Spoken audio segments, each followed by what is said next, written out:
പ്രണയം the love after marriage ഭാഗം 21. കണ്ണൻ പറഞ്ഞു തുടങ്ങി. അമ്മു എന്നേലും 8 വയസ്സിന് ഇളയതാണ്. ആരവെന്നിലും 5 വയസ്സിനും. അമ്മുമോളെ വയറ്റിലായിരിക്കുമ്പോൾ മരിച്ചുപോയതാണ് ചെറിയമ്മയുടെ ഹസ്ബൻഡ്, അതായത് ചെറിയച്ഛൻ. അതുകൊണ്ട് തന്നെ ചെറിയമ്മയും കുട്ടികളും ഒറ്റയ്ക്കായി പോകരുത് എന്നതുകൊണ്ട് എൻ്റെ അച്ഛനും അമ്മയും ചേർന്നാണ് അവരെ നമ്മുടെ വീടിനടുത്ത് തന്നെ ഒരു വീട് വാങ്ങി താമസിപ്പിച്ചത്. പിന്നീട് ഞങ്ങളെല്ലാവരും ഒരു കുടുംബത്തെ പോലൊക്കെ തന്നെയായിരുന്നു കഴിഞ്ഞിരുന്നത്. അതിനുശേഷം ഒരുപാട് വൈകിയാണ് ദേവൂട്ടി ഉണ്ടായത്. ഞാൻ LKGയിൽ പഠിക്കുമ്പോൾ മുതൽ എൻ്റെ കൂടെ ഒരുമിച്ച് പഠിച്ചതാണ് മാനവ്. LKG മുതൽ +2 വരെ ഞങ്ങൾ ഒരുമിച്ച് തന്നെയായിരുന്നു. ഞങ്ങൾ 8ാം ക്ലാസ്സിൽ പഠിക്കുമ്പോഴായിരുന്നു അവൻ്റെ അമ്മ മരിച്ചു പോകുന്നത്. ആ ഒരു സമയത്ത് അവന് ഭയങ്കര ഡിപ്രഷൻ പോലെയൊക്കെ ആയിരുന്നു. അതിൽ നിന്ന് ഒരു പരിധി വരെ അവനെ അങ്ങനെയുള്ള ചിന്തകളിൽ നിന്നൊക്കെ മാറ്റി നിർത്താൻ ആയിട്ട് എന്നെക്കൊണ്ട് കഴിഞ്ഞിട്ടുണ്ട്. അവൻ്റെ അമ്മ മരിച്ചു പോയൊരു വിഷമം അറിയാതിരിക്കാനായിട്ട് എൻ്റെ അമ്മ അവനെ നന്നായിട്ട് സ്നേഹിക്കുമായിരുന്നു. അമ്മയ്ക്കും മനുവും കിച്ചുവും 2 പേരും മക്കളെപ്പോലെ തന്നെയാണ്. ഞങ്ങൾ +2 ഒക്കെ കഴിഞ്ഞ സമയത്ത് എൻ്റെ അച്ഛൻ മരിച്ചു. ആ ഒരു സമയത്ത് എനിക്കും സപ്പോർട്ടായിട്ട് നിൽക്കുവാനായിട്ടുണ്ടായിരുന്നത് അവനായിരുന്നു. അങ്ങനെ ഞങ്ങൾ അങ്ങോട്ടും ഇങ്ങോട്ടും നല്ല സ്നേഹത്തിൽ തന്നെയായിരുന്നു. അല്ല, ഇപ്പോഴും അങ്ങനെ തന്നെയാണ്. കിച്ചുവും ഞാനും മനുവും ഒരേ കമ്പനിയിൽ തന്നെയാണ് ജോലി ചെയ്യുന്നത്. കിച്ചുവും മനുവും ദുബായിലായിരുന്നു. പെർമനൻ്റ് ആയിട്ടല്ല, 1 വർഷത്തേക്ക് ദുബായിൽ ജോലിക്ക് വേണ്ടി പോയതായിരുന്നു. അതാണ് നമ്മുടെ കല്യാണത്തിന് ഉണ്ടാവാതിരുന്നത്. അവർക്ക് 2 പേർക്കും വിവാഹത്തിന് വരാൻ വേണ്ടി ലീവ് കിട്ടിയിരുന്നില്ല. കിച്ചുവും മനുവും നമ്മുടെ വീട്ടിൽ സ്ഥിരമായിട്ട് വരുമായിരുന്നു. അങ്ങനെ വന്ന് മനുവിന് നമ്മുടെ അമ്മുവിനെ ഇഷ്ടമായിരുന്നു. ഇപ്പോഴൊന്നും തുടങ്ങിയതല്ല, വർഷങ്ങളായിട്ട് അവൻ അവളെ ഇഷ്ടമായിരുന്നു. എങ്കിലും അതാരോടും തുറന്നു പറഞ്ഞിരുന്നില്ല. എങ്കിലും അതവൻ ആദ്യം പറഞ്ഞത് എന്നോട് തന്നെയാണ്. കേട്ടപ്പോൾ എനിക്കും വലിയ കുഴപ്പമൊന്നും തോന്നിയില്ല. അമ്മ മോളെ എൻ്റെ മനുവിന് കിട്ടുന്ന അത്രയും സന്തോഷമുള്ളൊരു കാര്യം എനിക്ക് വേറെ ഉണ്ടായിരുന്നില്ല. ചോദിച്ചപ്പോൾ അവൾക്കും എതിർപ്പില്ല. അങ്ങനെ അവൾക്ക് 22 വയസ്സായപ്പോഴായിരുന്നു കല്യാണം. സ്നേഹത്തോടെ കഴിഞ്ഞുപോയ സമയം. മനുവിൻ്റെ അച്ഛനോടും കിച്ചുവിനോടുമെല്ലാം അമ്മുവിന് നല്ല സ്നേഹമായിരുന്നു. അമ്മു പൊതുവേ ഒരു പാവമാണ്. എങ്കിലും കുറച്ചൊക്കെ അഹങ്കാരവും തൻ്റെടവും ഒക്കെയുള്ള സ്വഭാവവുമാണ്. മനുവിന് എല്ലാവരെയും ഒരുപോലെ ഇഷ്ടമാണ്. അവൻ എപ്പോഴും നമ്മുടെ വീട്ടിലും ചെറിയമ്മയുടെ വീട്ടിലുമൊക്കെ വരും. എല്ലാവരുമായിട്ട് നന്നായിട്ട് സംസാരിക്കും. പക്ഷേ ആ ഒരു കാര്യത്തിലാണ് അവനും അമ്മുവുമായിട്ട് പ്രശ്നം. അവൾക്കവനെ ഒറ്റയ്ക്ക് വേണം എന്നൊരു ചിന്തയാണ്. അവനും അവളും മാത്രമുള്ള ഒരു ലോകമാണ് അവൾ ആഗ്രഹിക്കുന്നത്. അവൻ്റെ കാര്യത്തിൽ അമ്മു ഓവർ പൊസസീവാണ് എന്നൊക്കെ പറയാം. മനു അധികം ആരോടും അടുക്കുന്നത് അവൾക്കിഷ്ടമല്ല. അതിനെ ചൊല്ലി 2 പേരുടെ ഇടയിലും ഇടയ്ക്ക് പ്രശ്നങ്ങളുണ്ടാകും. എങ്കിലും 2 പേരും തമ്മിൽ സ്നേഹം തന്നെയായിരുന്നു. അങ്ങനെ ഒരു ദിവസം മനു വന്ന് എന്നോട് ഇങ്ങനെ ഒരു പ്രശ്നം പറഞ്ഞു. പക്ഷേ ഞാൻ ആ സമയം അവനെ വെറുതെ നിസ്സാരമട്ടിൽ അങ്ങ് വിട്ടുകളഞ്ഞു. കാരണം ഇതൊക്കെ സാധാരണ ഒരു ഹസ്ബൻഡ് ആൻഡ് വൈഫിൻ്റെ ഇടയിൽ ഉണ്ടാകുന്ന കാര്യമാണെന്ന് പറഞ്ഞ് അത് നിസ്സാരമായി കരുതി. ഈ പൊസസീവ് ആവുക എന്നൊക്കെയുള്ളത് സ്നേഹമുള്ളയിടത്തുണ്ടാവുന്നതാണെന്ന് കരുതി. അങ്ങനെ ആയിരിക്കും എല്ലാവരും എന്ന് കരുതി. അമ്മു പ്രഗ്നൻ്റ് ആയിരിക്കുന്ന സമയത്തായിരുന്നു മനുവിന് ദുബായ് വരെ പോകാനുള്ള വിസ വന്നത്. ജോലിയുടെ ഭാഗമായിട്ട് അങ്ങോട്ട് പോയേ തീരൂ. അവനും കിച്ചുവും പോകണം. ഈ ഒരു സമയത്ത് അമ്മു അവനെ അങ്ങോട്ട് വിടാൻ സമ്മതിക്കില്ല എന്നുള്ളത് എല്ലാവരേക്കാളും നന്നായിട്ട് അവന് തന്നെ അറിയാം. പക്ഷേ ജോലി സംബന്ധമായതുകൊണ്ട് എന്തായാലും മനു പോയേ തീരൂ. മനുവിന് പകരം ഞാൻ പോകാമെന്ന് കരുതിയെങ്കിലും അത് പറ്റുന്ന കാര്യമല്ലായിരുന്നു. അമ്മുവിനോട് പറഞ്ഞിട്ട് പോകുന്ന കാര്യം നടപ്പല്ലാത്തത് കൊണ്ട് മനു അവളോട് 2 ആഴ്ച എന്ന് പറഞ്ഞാണ് പോയത്. ഇങ്ങനെ ഒരു കാര്യം പറഞ്ഞപ്പോൾ തന്നെ ഞാൻ പറഞ്ഞതാണ്, വേണ്ട, അവളോടുള്ള കാര്യം പറഞ്ഞിട്ട് പോയാൽ മതിയെന്ന്. പക്ഷെ അപ്പോൾ അത് കേട്ടില്ല. പക്ഷേ അതാണിപ്പോൾ ഏറ്റവും വലിയ പ്രശ്നമായി തീർന്നത്. അവളുടെ ഡെലിവറി സമയത്തും മനുവിന് ഇവിടെ എത്താൻ കഴിഞ്ഞില്ല. ഡെലിവറി കഴിഞ്ഞതിൽ പിന്നെയാണ് അവൾ എല്ലാവരോടും ഇങ്ങനെ ദേഷ്യം കാണിക്കുന്നത്. അവളുടെ സ്വഭാവം തന്നെ മാറിപ്പോയി എന്ന് പറയാം. കുഞ്ഞിനോട് മാത്രമാണ് അല്പം മയത്തിൽ പെരുമാറുക. ബാക്കി എല്ലാവരോടും എന്തോ ദേഷ്യം പോലെയാണ്.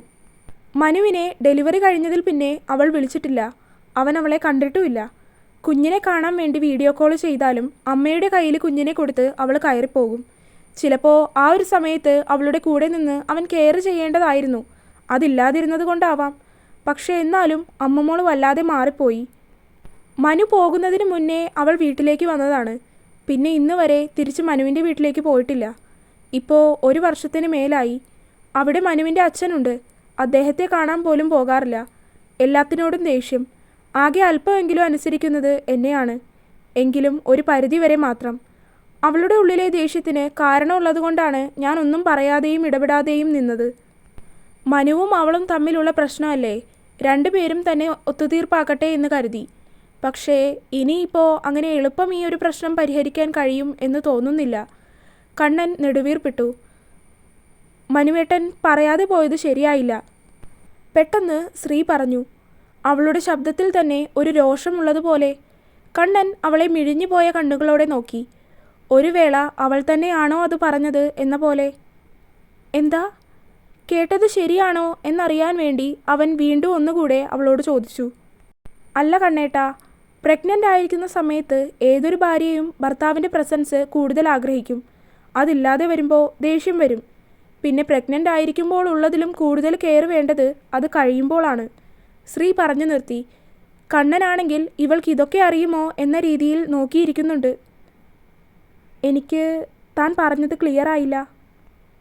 മനസ്സിലായില്ല എന്ന രീതിയിൽ കണ്ണൻ വീണ്ടും ചോദിച്ചു. അതായത് പ്രഗ്നൻ്റ് ആയിരിക്കുന്ന സമയത്ത് ആളുകൾ നമ്മളെ കൂടുതൽ കെയർ ചെയ്യും. നമ്മുടെ എല്ലാ കാര്യങ്ങൾക്കും ഒരു ഓർഡർ ഉണ്ടാവും.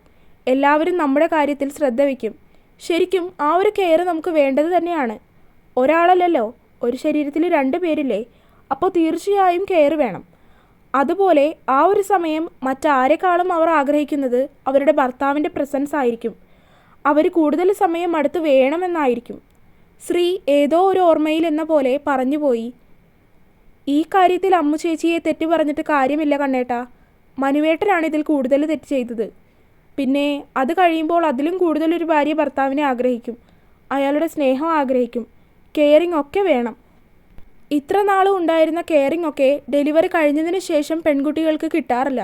ഒരു പരിധിവരെ ഈ പോസ്റ്റ്മോർട്ടം ഡിപ്രഷനൊക്കെ അത് കാരണമാണ്.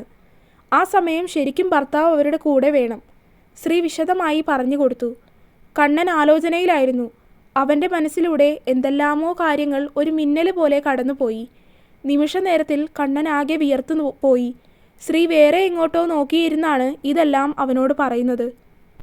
അവൻ അവളെ നോക്കിയപ്പോൾ കണ്ടത് മറ്റെങ്ങോ നോക്കി നിൽക്കുന്നവളെയാണ്. അവനൊന്ന് നിശ്വസിച്ചു. ഇതെല്ലാം കൃത്യമായി എങ്ങനെ അവൾക്കറിയാം എന്നൊരു ചിന്ത അവനിലുണ്ടായിരുന്നു. എങ്കിലും ഇതെല്ലാം ഇതിലും നന്നായി ഒരു പക്ഷേ മറ്റാരും പറഞ്ഞു തരില്ല. വൈകിട്ട് മനു വരും, കണ്ണൻ പറഞ്ഞു. ശ്രീ അതിന് തലയാട്ടി. ഇതുവരെ കണ്ടിട്ടില്ല എങ്കിലും മനുവിനെ പറഞ്ഞു കേട്ടിടത്തോളം അവൾക്ക് വലിയ കുഴപ്പമില്ലാത്ത ഒരാളാണെന്ന് തോന്നി. അതെന്താ കണ്ണേട്ടാ, മനുവേട്ടനും കിച്ചുവും ദുബായിലാണ് ജോലി ചെയ്യുന്നതെന്ന് പറഞ്ഞിട്ട് 2 പേരും 2 സമയത്തായിട്ട് വരുന്നത്? അത് കിച്ചു 6 മാസം ദുബായിലായിരുന്നു, പിന്നെ 6 മാസം അയർലൻഡിലായിരുന്നു. കണ്ണൻ പറഞ്ഞതിന് ശ്രീ ഒന്ന് തലയാട്ടി. അവളുടെ മനസ്സിൽ അമ്മുവിനെക്കുറിച്ചുള്ള ചിന്തകളായിരുന്നു. ഒരു പരിധിവരെ അമ്മു തെറ്റ് ചെയ്യുന്നില്ല എന്ന് തന്നെ അവളുടെ മനസ്സ് പറഞ്ഞു. തിരികെ വീട്ടിലേക്ക് പോകാൻ നേരം ശ്രീയോട് കണ്ണൻ സിനിമയ്ക്ക് കയറിയാലോ എന്ന് ചോദിച്ചു. ശ്രീ അച്ഛൻ മരിച്ചതിൽ പിന്നെ സിനിമയ്ക്ക് പോയിട്ടില്ല. അതുകൊണ്ട് അവൾക്ക് പോകാനൊരു താല്പര്യം തോന്നി.